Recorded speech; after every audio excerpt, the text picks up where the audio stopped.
안녕하세요. 부동산으로 부자되는 비밀독서단 박지영입니다. 저는 오늘 정소욱 대표님 사무실에 나와 있습니다. 며칠 전에 저희 부비동에 있는 정소욱 대표님께서 전세금으로 살고 싶은 단독주택 짓기에 대한 책을 내셨어요. 이 책에 대해서 소개 부탁드릴 수 있을까요? 안녕하세요. 전세금으로 살고 싶은 단독주택 짓기의 작가 정수옥입니다. 이 책은 그동안 모든 부동산 전문가들이나 정부 정책에 따라 전세를 살아야 된다는 말들이 너무 많았죠. 왜? 집값이 너무 떨어진다니까. 일본의 버블 붕괴 이런 내용을 가지고 집값을 떨어진다, 전세로 사는 게 낫다 이런 말들 때문에 전세금으로만 전세로 살던 사람들이 갑자기 오른 아파트 값에 집에 대한 이게 환상이 깨진 이런 상황이거든요. 이런 분들을 위해서 아파트가 아닌 나만의 살기 좋은 단독주택을 지어서 내가 원하는 집, 우리 가족들이나 생활 이런 것들에 맞는 그런 트렌드에 맞는 집을 살아서 살 수 있게 할 수 있도록 유도하기 위한 책으로서 우리 평범한 직장인들이나 전세금만으로 살고 있는 분들을 위하여 새로운 희망을 주기 위한 책입니다. 많은 분들은 부동산 하면 아파트를 먼저 떠오르실 거예요. 이런 분들에게 지금 토지 투자를 권하시는 거잖아요. 그 이유가 있으실까요? 일단 우리나라 특성상 땅은 좁은데 살아야 될 사람은 많으니까 거의 고밀도 개발을 해서 공동주택 부지를 많이 개발했었어요, 그동안. 근데 주거가 편리한 단독주택 부지는 일반 직장인들이나 평범한 사람들에게는 의식을 갖기 힘든 시간이었어요. 그렇지만 요즘은 그런 것들을 서서히 일반 서민들이나 평범한 사람 알아가게 되더라고요. 지금은 수도권 확장으로 경기도나 밑으로도 다가구나 단독주택 줄 수 있는 부지를 LH 토지개발하는 곳에서 많이 개발을 합니다. 근데 그전에는 그런 게 일기 신도시의 공동주택 개발할 때까지만 해도 그런 것들이 거의 없었거든요. 대부분 민간으로 해서 빌라 부지 같은 거 민간 자연 녹지에 개발해서 분양하는 이런 식이었거든요. 아니면 원룸을 주택업자들이 지어서 임대 사업을 한다 이런 것뿐이 대부분이었는데 요즘은 LH나 지방공사에서 토지 개발을 할 때 단독주택 부지나 점프 토지를 분양해서 개발해서 분양을 하게 되더라고요. 그만큼 요즘 토지의 주거에 많은 인프라가 생기기 때문에 굳이 아파트가 아니어도 내가 살 수 있는 단독주택을 멋있게 지어서 전세금으로도 가능한 필지를 찾으면 얼마든지 가능하다고 생각하고 이런 내용을 다뤘거든요. 여러분들 많이 읽어보시고 이런 걸 좀 생각해 보셨으면 합니다. 작가님은 신도시 토지 매매 적정 시기에 대해서도 이 책에 알려주셨거든요. 그 시기가 언제쯤이 가장 좋을까요? 신도시는 일단 분양을 하고 일정한 시기가 되면은 1차 중도금을 내는 시기가 오거든요. 그때쯤 되면은 토지를 가진 사람들이 조금 불안해질 수 있어요. 다소 불편한 정보를 받게 되고 안 좋은 정보를 받게 되다 보면 이 토지가 될까? 내가 나중에 집을 지을 수 있을까? 비용은 어떻게 마련하지? 이러면 조급한 마음이 들 때가 처음에 분양하고 한두 달 있을 때이거든요. 이거는 예전에는 분양권 전매가 됐을 때는 이때가 아주 좋은 시기였어요. 근데 지금은 분양권 전매가 안 되기 때문에 적정한 시기라고 볼 수 있는 시기를 가름하기가 좀 힘들어요. 일단 건물을 지을 수 있는 시기쯤이라고 봐야 될 것 같아요. 그때쯤 되면은 일단 건물 토지 준공이 되고 등기할 수 있는 시점이 거의 1년 정도 남아 있으니까 매매가 가능한 시기라고 보죠. 그때쯤 되면 토지에서 집을 짓기 시작해서 준공 떨어지면 토지 등기를 할 수 있는 시기가 거의 근접하거든요. 그럼 매매할 시기라고 볼 수도 있죠. 이제는 다시 추세를 봐야 될 것 같아요. 이제 분양권 전매가 없어진 추세이기 때문에 뭐 비슷하지 않을까 싶어요. 건물이 초기에 지어지고 어느 정도 되면은 불안한 시기가 오게 되거든요. 거의 초기, 안정화 단계 되기 전일 거라고 봐요. 2장에 보면 돈이 적어도 할 수 있다라고 하셨고, 그럼 돈이 적으면 소자본 투자라고 말을 할 수가 있잖아요. 그런데 과연 소자본은 여기서 어느 정도의 금액을 말하는 건지 제가 궁금하거든요. 일단 토지를 분양하면은 계약금을 넣고 토지를 분할 납부하잖아요. 네. 보통 2년 정도 가죠. 만약에 6억 정도에 분양했다. 처음에 10%를 내면은 1억 6천 정도 되잖아요. 네. 그걸 내고 2년 동안 분할 상환하게 되죠. 그 분할 상환도 대출을 할 수 있어요. LH에서는 협약은행이라는 게 있어서 80%까지 대출이 되거든요. 아, LH에서 80%나 대출을 해준다고요? 네. 그러니까 최소 20%만 있으면은 2년 이상을 유지할 수 있는 거죠. 그간에 준비할 수 있는 시간이 생기거든요. 100% 중에서 20%. 네.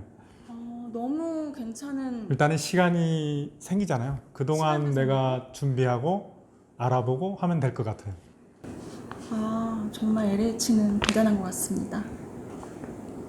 작가님께서 초보 건축주가 확인해야 될 부분은 퀄리티랑 별도 금액이라고 말씀하셨거든요. 이 부분이 상당히 궁금했어요. 이 부분에 대해서 얘기 한번 들어볼까요? 먼저 퀄리티에 대해서 서로 집을 짓기 전에 모르는 상태에서 자재 확인도 안 한 상태에서 퀄리티를 알 수는 없어요. 물론 건축주들 중에서는 자기들이 요구하는 자재가 있는 사람도 요즘은 상당수가 있어요. 근데 한 번도 집을 짓지 않은 사람들은 뭘 쓴다는 상상도 못하는 경우도 있거든요. 근데 먼저 그거를 확인하기 위해서는 일단은 설계 단계부터 협의를 봐야 된다고 봐요. 그리고 미리 건축을 시공 전에 그 샘플을 타일이면 타일 샘플을 받아서 이런 걸로 할 거다. 그리고 뭐 외장재는 외장재 자재를 받아서 이런 걸 할 거다. 그리고 기본적인 밑그림이 있는 상태에서 해야 된다고 봐요. 그리고 별도의 금액이라는 거는 어떤 건설사는 별도의 금액 없이 그대로 가는 데도 있고 어떤 건설사는 별도의 금액이 있어요. 별도 금액이 있으면 한 1억 이상이 싸. 근데 별도 금액에서 문제가 많이 생겨요. 견적서를 받다 보면은 건축주들이 견적서의 내역에 대한 이름이 뭔지 모르는 게 거의 다일 거예요. 그러면은 나중에 건축주가 나 이걸로 해줘요. 이거는 자재비가 비싸니까 추가로 얼마가 더 들어갑니다. 선택하세요. 이런 일이 생기는 경우가 많아요. 그래서 일단은 계약 전이면 좋겠지만 계약 후라도 자재를 미리 받아서 어떤 걸로 하는지 정도는 확인해 볼 필요는 있을 것 같고, 일단은 가장 좋은 방법은 뭐 그 건설사에게 진 집을 한번 봐서 요 정도로 합시다 하고 아예 수준을 정해놓고 시작하는 게 가장 좋을 것 같아요. 초보 건축주로서 건축법을 이해할 수 있는 건축인을 만나라고 하셨는데 이 부분을 강조하시는 이유가 있으실까요? 강조하는 이유는 대부분의 시공사가 건축주가 해주는 도면을 가지고 시공을 하게 됩니다. 그럼 나중에 건축주가 건물에 올라갔는데 마음에 안 들다고 얘기를 하잖아요. 그러면 저희는 도면대로 시공했습니다. 이게 답이거든요. 근데 저로 봤을 땐 저도 시공사도 하지만 그건 책임 있는 답변이 아닌 것 같다고 봐요. 사전에 도면에 대한 팩트 체크도 안 하고 그 도면을 그대로 시공한다는 것 자체가 이해가 안 가고 그러잖아요. 기술자가 아니라고 봐야죠. 그거를 체크를 안 한다는 거예요. 근데 문제는 이런 거를 체크를 안 하고 갔을 때 건축선을 대해서 아는지도 의문스럽고요. 건축선을 모르고 마감에 대한 한계서인지 중요한 모르는 건설사도 많아요. 어떤 집은 외부를 털어서 건축선을 맞추는 경우도 있어요. 준공전에. 그러면 준공이 한 달은 늦어지거든요. 이런 사례도 있고, 또한 다락방 같은 경우에도 도면 그대로 짓다 보니까 사람이 서서 다닐 수도 없는 공간 집들도 상당히 많아요. 그럼 다락 또한 사람이 다락의 원칙이 뭐 차를 마시는 공간 정도, 거실로 사용하지 못하는 차를 마시는 공간인데 뭐 허리를 구부르고 다닌다. 좀 애매하잖아요. 그게 다락 같은 경우는 가중치 적용이라는 게 있어요. 다락은 1800 이하지만 가중치를 정하면 3m가 되는 데도 있고 1m가 되는 데도 있고 이런 게 있거든요. 기본적인 건축법은 이해하는 사람이었으면 좋겠다 이런 얘기예요. 작가님께서 준비된 사람만이 이룰 수 있다. 적은 돈이라도 실망하지 마라. 적은 돈이 모여서 큰 돈이 된다라고 말씀하셨는데 이렇게 마음 자세에 대해서 강조하시는 이유를 알고 싶거든요. 마음 자세가 중요하죠. 보통 사람들은 나는 이런 거만큼 안 해. 이런 말들이 많이 있어요. 고집스러운 거거든요. 그것 때문에 자기의 일이 다 망치는 경우가 많아요. 저 같은 경우도 비슷한 경험을 했거든요. 난 이건 안 돼. 이건 안 해. 그거를 고집하다 보니까 안 되는 거예요. 무슨 일을 하면 내 성품, 안 돼라는 거를 하지 말아야 되고, 남이 나를 싫어하는 행동을 하지 말아야 되고, 내 마음 자세를 고치는 게 좋을 것 같아요. 만약에 사기꾼이 있다면 과연 그 사람은 나만 데리고 사기를 칠까요? 그 사람 나 아니어도 다른 사람이 오면 똑같이 할 거예요. 이게 나 자신이 욕심이 있었기 때문에 그 사람한테 꼬인 거지, 그 사람이 나를 타겟으로 그런 일을 꾸미지는 않았을 거라고 봐요. 그래서 자기 자신의 성품과 자기 행동이나 생각을 고치면은 잘 될 수 있다고 보고요.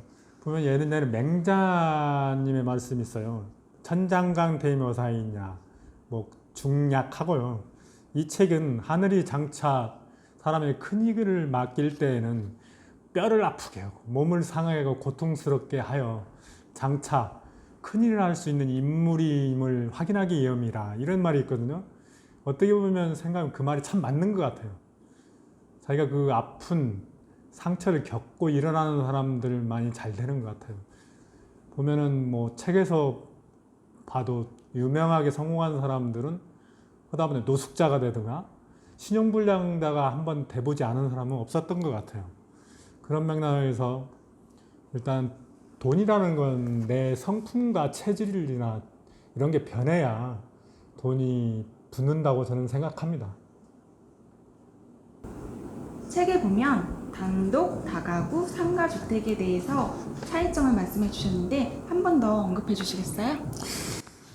일단 단독, 다가구, 상가주택은 똑같이 단독주택으로 분류가 되는 건데요. 예전에 단독주택은 전원주택, 쉽게 얘기해서 자연녹지 지역에다가 1층의 단독주택을 거의 연상을 하거든요. 일반인들은. 지금은 요즘의 추세는 LH에서 택지 개방을 통해 단독주택 부지를 많이 분양을 해요. 근데 대부분 단독주택 부지는 요즘 추세로는 거의 녹지에 가까운 데 분양을 많이 해요. 그런 부지의 단독주택은 보통 3가구 정도, 자기가 한 가구만 지고 싶으면 한 가구 지을 수 있어요.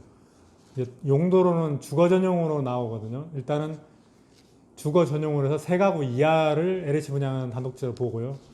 그 다음에 다가구라는 게 있는데, 요즘 다가구는 보통 5가구, 어떤 지자체들은 만 7가구까지 나오는데, 요즘 추세 주차장법이 거의 세대당 한 대는 들어가야 되가 보기 때문에 여러 가구를 넣게 되면은 그게 보통 5가구 정도 넣는 게 적정하게 나오니까 그런 게 분양하는 것 같아요.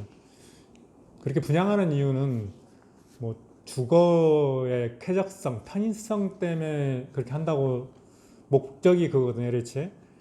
다가구하고 상가주택의 차이는 1층에 점포가 들어갈 수 있는 거는 상가주택이고, 1층에 점포가 들어가지 못하고 주차장으로만 쓰는 거를 다가구, 점포가 상가주택이라고 해요. 대부분 LH 분양 토지는 다가구나 상가주택이나 거의 5가구로 분양대우가 대부분 추세거든요. 이게 통틀어서 단독주택이라고 합니다. 뭐 공동명의 아닌 한 1인 소유라고 보면 돼요.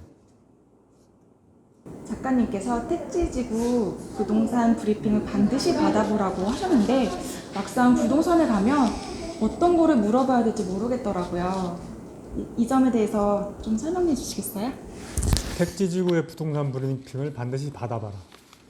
사실 그 지역에 대해서 가장 잘하는 게 그 지역 부동산이나 그 지역 주민일 것 같아요. 그 지역에 가서 그 부동산 정도 들어가서 브리핑을 받아보지 않는 사람은 좀 문제가 있는 것 같긴 해요. 일단은 부동산에 들어가서 뭐 상담으로 왔습니다. 들어가면 되죠. 그리고 사실 택지구 토지라는 게 아파트보다 먼저 생기는 경우보다는 아파트가 먼저 생기거든요. 그러면 아파트의 매매가를 알아봐야 된다고 봐요. 첫째, 최초의 분양가가 어느 정도인지, 현재의 매매가는 어느 정도인지, 그 정도만 물어보면 아, 이 동네가 상승률이 어느 정도일지 좀 대충 예상할 수 있거든요. 또한 다가구 주택에 전세 월세를 놓아야 되는데 그 아파트 계획에서 전세나 매매가를 추산해서 그 저기 상가 주택이나 다가구 주택의 전세가나 월세가를 추정하기 위해서는 그런 게 필요하다고 보고요. 그리고 그 지역의 인프라, 쉽게 해서 뭐 혹시 여기 있는지, 초등학교는 있는지, 무슨 상업시설이 있는지, 솔직히 처음 보고는 알 수는 없잖아요. 조성 내역을 일단은 우리가 도면을 보고 보는 것보다는 현지 사람들의 느낌이나 받아들이는 느낌이 더 중요할 것 같아요. 그 분들이 받아들이는 느낌이 반은 작용한다고 봅니다. 그 지역의 부동산 브리핑을 반드시 받아가야 된다는 이유가 거기에 있습니다. 작가님께서 아파트보다 단독주택이 대세이다 라고 말씀하셨는데 단독주택이 대세라고 말씀하신 이유에 대해서 설명해 좀 해주실까요? 일단은 과거에 단독주택이나 주택들을 인식을 하면은 보통 건축업자들이 하는 게 예전에는 일반 자연옥 토지를 사서 원룸이 되는 건물을 지어서 그냥 임차를 위해서 지는 집들이 수준이 원래 주택이었던 거거든요. 지금은 주택이 좀 갈수록 트렌드화해야 돼서 예전에는 사실상 아파트보다 주택의 건축 수준이 좀 낮았던 건 사실입니다. 최근에는 감리제도나 트렌드의 변화, 정보력의 변화에 따라서 주택이 아파트를 뛰어넘는 건축 기술을 갖는 경우도 많아지고 있어요. 그러면은 나에게 맞는 집을 짓기 손이 쉬운 거는 아파트보다는 단독주택이 훨씬 낫다고 봅니다. 아파트는 어쨌든 모델하우스를 기준으로 해서 대량 생산을 한다고 보고 단독주택은 소규모 일단은 특화된 주택이라고 봐야 되겠죠. 개인의 취향에 맞게. 일단은 내 취향을 적용해서 만드는 단독주택은 아파트보다 주거 만족도가 좋지 않을까요? 예전에는 건축업자들이 지어준 집을 그냥 그대로 받아서 임대 사업을 하게 해서 매매를 하고 매수를 하고 이런 경우에는 반면 요즘의 의식 수준 변화로 건축주도 자기가 원하는 집을 자기가 표현하고 싶은 집들을 많이 구현하는 사람들이 많아지고 있습니다. 또한 감리제도나 뭐 자재의 질 향상으로 내가 원하는 걸 지을 수 있다는 점에서 단독주택이 대세라고 보고요. 또한 자금이 적은 직장인이나 서민들로서는 토지를 매입하는 자금 운영 용도만 있다면 향후 내가 자금을 축적해서 뭐 임대 수익이나 노후에 쓸 수 있는 집까지 보유해도 크게 문제가 없을 거라고 봅니다. 이런 점에서 단독주택의 효용 능력이 훨씬 아파트가 뛰어나다고 봅니다. 내가 어떻게 처리하면 다 월세로 돌려도 되잖아요.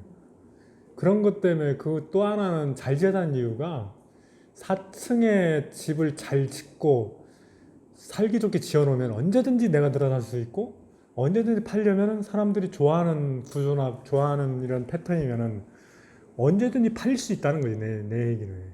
근데 건축비를 싸게. 이런 사람 되게 많아요. 너무 많아. 근데 그게 문제라는 거지. 건축을 짓는 사람들이 1억 이거를 쓰고 싶은 마음이 전혀 없다. 이건 그냥 그저 그런 집, 남들이 막 지은 집 그냥 그걸 갖고 싶다는 얘기나 똑같다고 봐요. 이거는.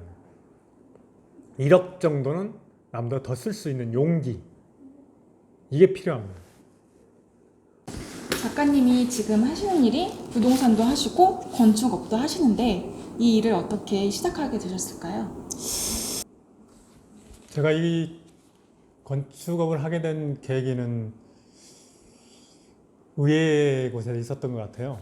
저는 뭐 공고를 나와서 기계 뭐 제작하는 공장에 다니다가 군대를 제대해서 취업을 했는데 가구 공장에 취업을 하게 됐어요. 그래서 그런 가구 공장을 하다 보니까 이 뭐 연장을 다루는 기술이 아주 좋더라고요. 그래서 그 가구 기술 잘 배우고 어느 날 이 공사 현장이 남자랑 하고 싶은 일이다. 이 꽂히더라고요. 그래서 공사 현장도 들어가서 공사 현장에서 뭐 기술을 배우다 보니 이게 나한테는 아주 맞는 일인 것 같아요. 그래서 제가 어느 계기로 해서 전문적으로 이제 이런 건물을 지을 수 있는 지식을 배우기 위해 전문 건설업을 하는 아파트 현장에 가서 기초부터 중단까지 모든 총망라한 기술을 체계적으로 배우기 위해서 취업을 하고 배우게 되었어요. 그러다 보니 이렇게 일하다 보니 나한테 필요한 기술적인 법이나 이런 공부를 해야 될 것 같더라고요. 그래서 평소에 생각하고 있던 공인중개사 공부를 해서 자격증을 따고 이 공인중개사 사무소를 하다 보니까 이 소비자들의 이제 주택 선호하는 이런 거를 많이 접하게 되더라고요. 그럼 그 사람들이 원하는 니즈나 트렌드를 많이 보게 되고 그렇게 보다 보면 자연히 이제 건축을 하는데 그거를 활용하게 되더라고요. 그렇게 함으로써 이 건축에 대한 재미도 훨씬 좋아지고 이 클라이언트의 만족도들이 너무 좋아지게 하다 보니까 저도 행복해지고 클라이언트도 행복해지고 서로 너무 좋은 것 같아요. 이런 면에서 이렇게 하는 게 저한테는 아주 행복한 일이었더라고요. 오늘 인터뷰 응해주셔서 너무 감사합니다, 작가님. 그리고 지금 시간이 없는 관계로 조금 짧았는데 책을 꼭 구매하셔가지고 책을 읽어보셨으면 좋겠습니다. 그리고 자세한 내용은 여기 이메일 주소가 있어요. 이메일로 꼭 문의 부탁드리고요.